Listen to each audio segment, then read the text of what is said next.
younger, teachers overemphasized the need for me to raise my hand before speaking or before giving an answer. I never minded because it was a rule I had to follow, or else my parents would be called.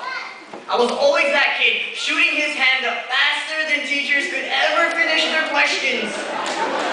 But at some point, I began to feel like raising the hand was just another tool the system was using to mechanize me.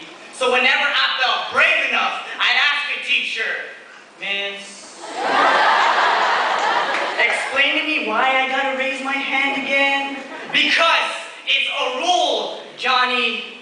But now that I'm older, I see things a lot differently. In the future, when I'm a teacher and I get that wise ass, just as brave as me, asking, "Mr. Sarmiento, you didn't write it on the list of rules on the wall, so why do I gotta raise my hand?" I'll say, "Because every answer that you formulate, every opinion that you create in your head, every response that I get is your step closer to reaching those stars. It's your step closer to success.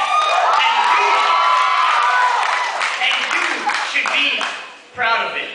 That's why I require you to raise your hand.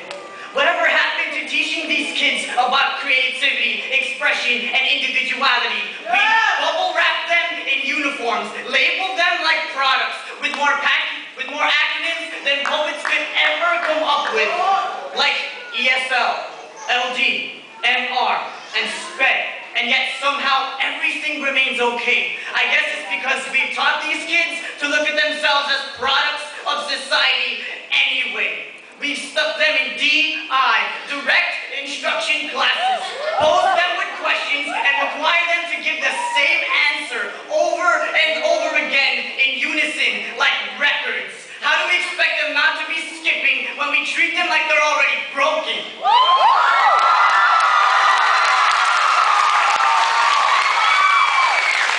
And the only time they ever get to give an answer is at the click of a clicker or at the snap of a printer. Like, is your reading getting any better? Ready and no.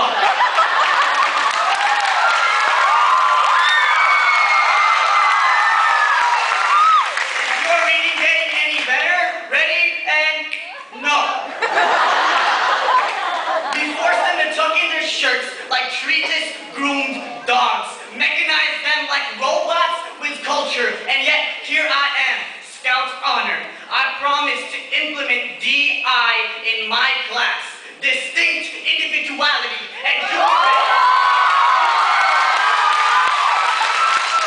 can bet I'll teach it enthusiastically. I won't write these kids off as thorns from roses and group them up, because then all we have are pricks and a less educated society left to bleed. Maybe I don't have the credentials to be busting anybody's chops here, but I've carved enough credit into my bones to know exactly what type of teacher I am going to be. I'll teach my students the basics of reading and writing, but most importantly, I'll teach my students how to speak.